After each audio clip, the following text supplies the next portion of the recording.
आपल्या दोघांच्या चरणी कोटी कोटी प्रणाम.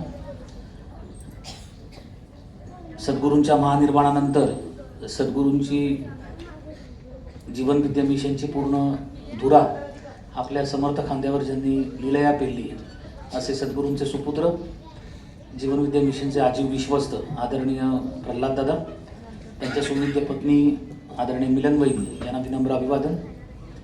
आणि इथे उपस्थित सर्व मान्यवर सद्भक्त श्रोत्यांना कृतज्ञतापूर्वक वंदन.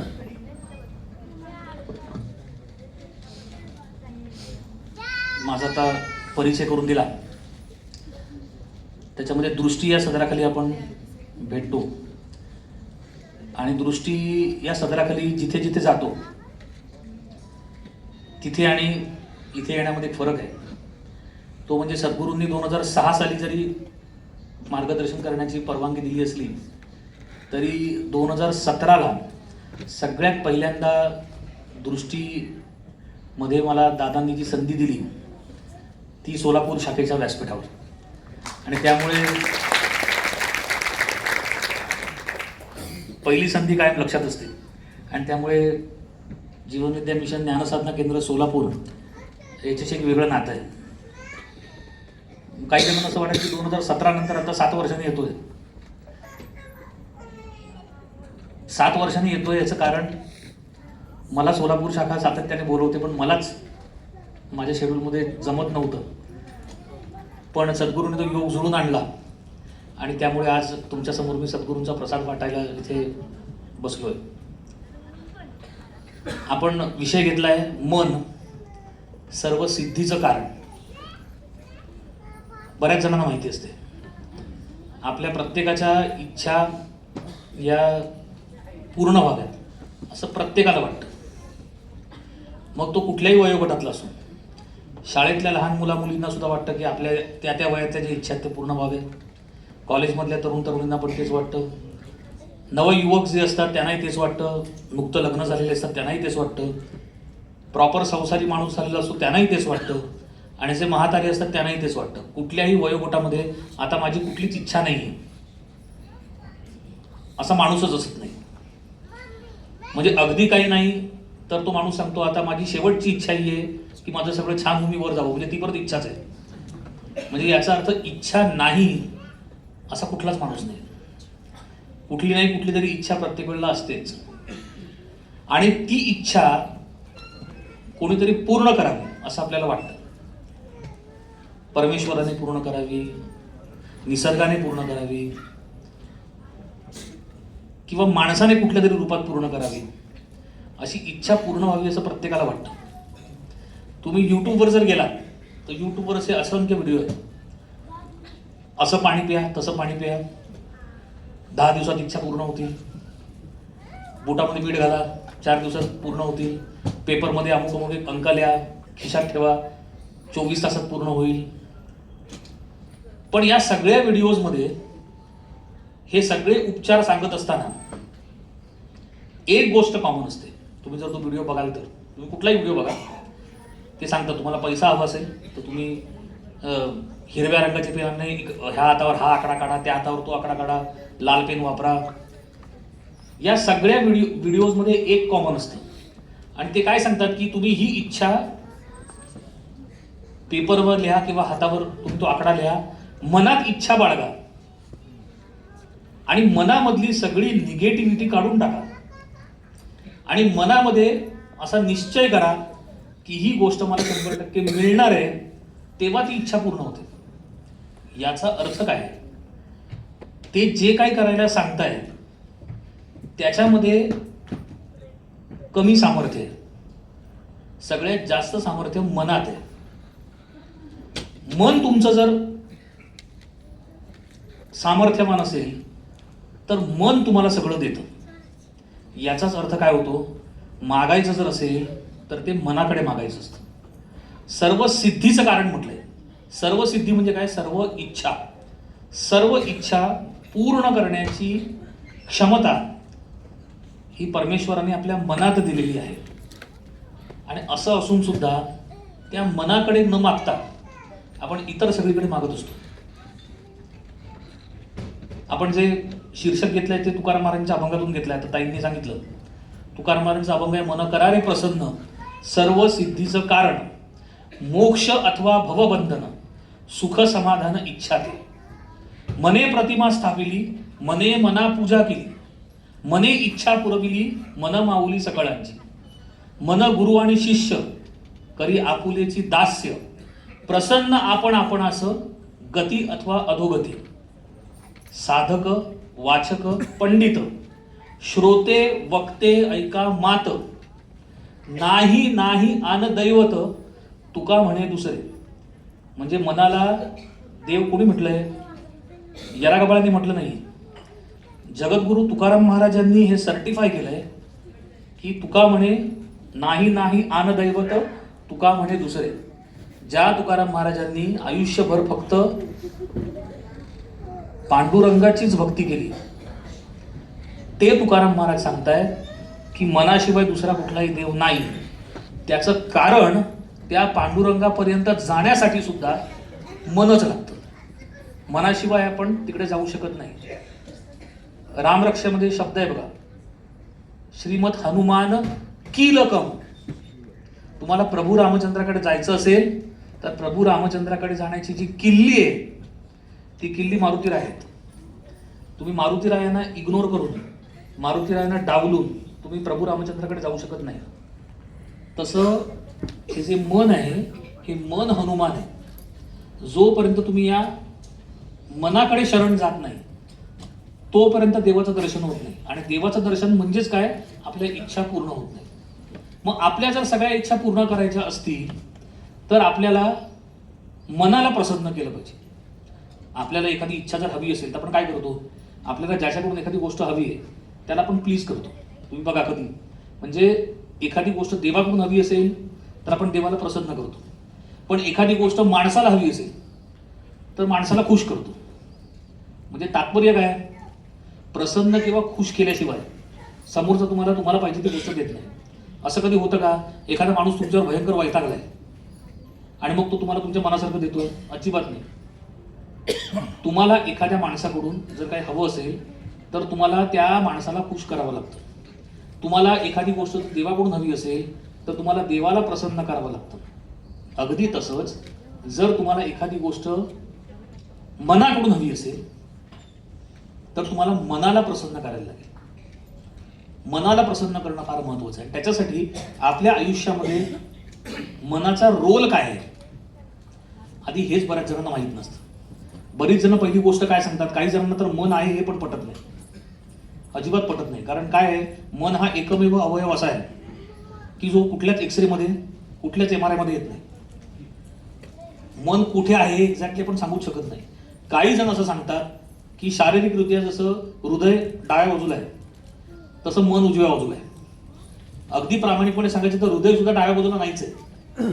खरं ते डाव्या बाजूला थोडंसं टिल्टेड पण आहे मध्येच, ते मध्येच बरोबर लावलेलं आहे. पण उजव्या बाजूला असं आपण समजतो. मन हा एकमेव अवयव असा आहे की जो आहे ही वस्तुस्थिती आहे.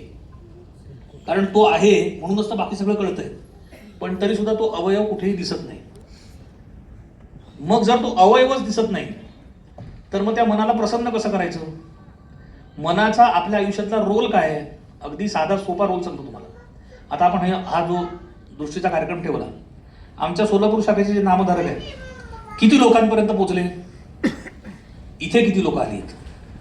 त्याच्या मागचं कारण काय? मनच आहे. पोचले अनेक जणांकडे. काहींच्या मनाने असं ठरवलं आज गेलंच पाहिजे, काहींच्या मनाने असं ठरवलं जाऊ दे. म्हणजे विचार कुठे आला? मनात आला.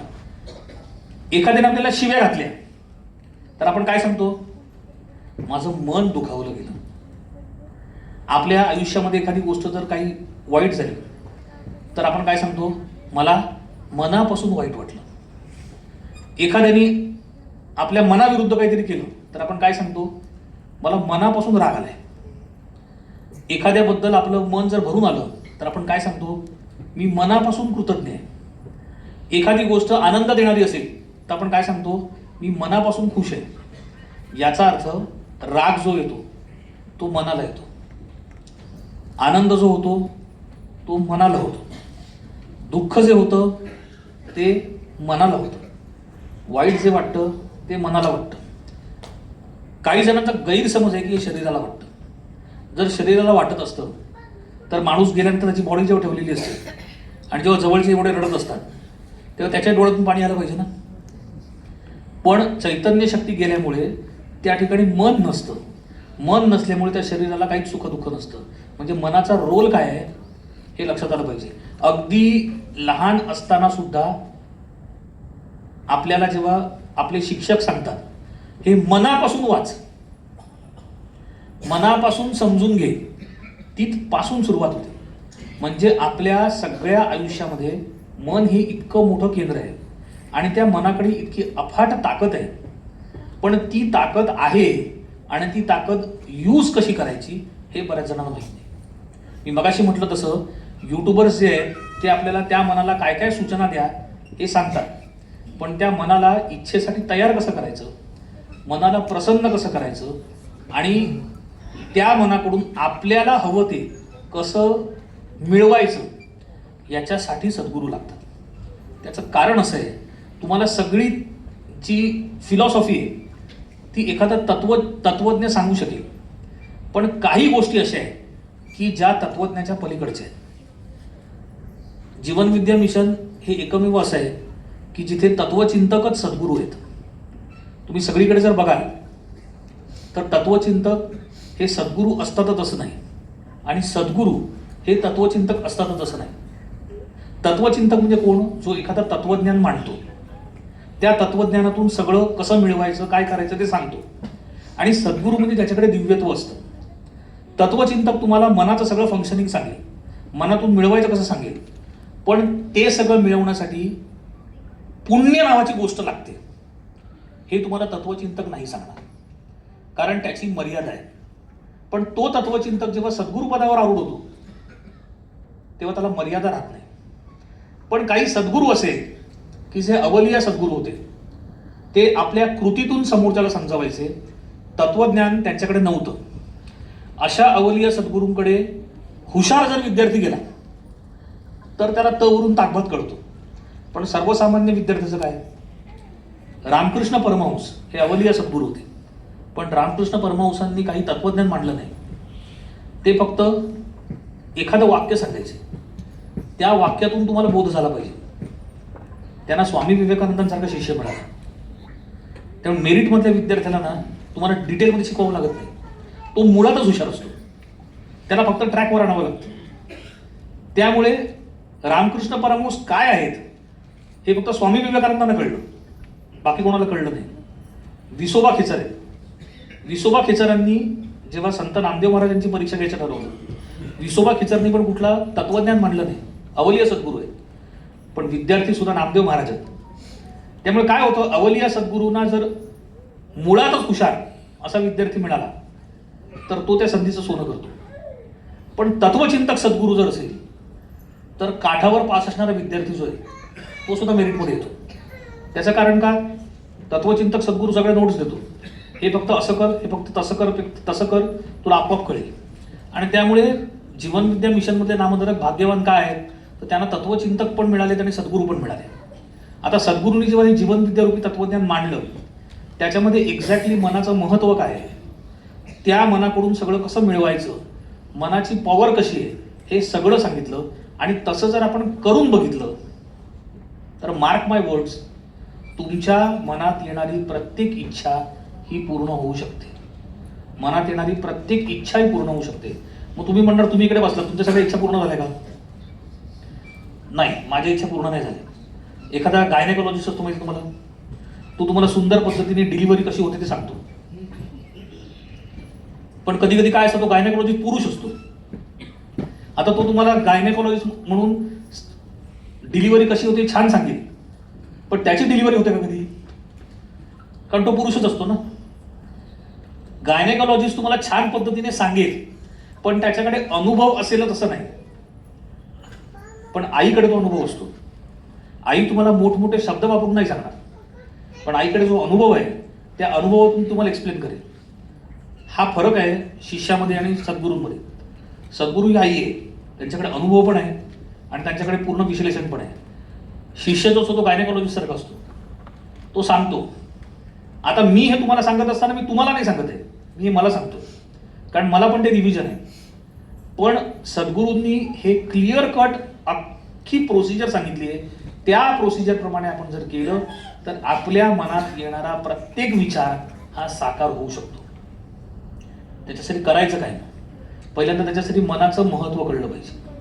मनाचं महत्त्व कळत असताना किती प्रकारची मनं आहे ते आपल्याला कळलं पाहिजे. आता किती प्रकारची मनं म्हणजे एकतर एक मन आम्हाला कुठे कळत नाही. तुम्ही म्हणता किती प्रकारची मन आहे? 5 प्रकारची मन आहे. बहिर्मन, अंतर्मन, अमन, शुद्ध मन आणि दिव्य मन. Conscious mind, subconscious mind, pure consciousness. अमनचा अर्थ अनकॉन्शियस माइंड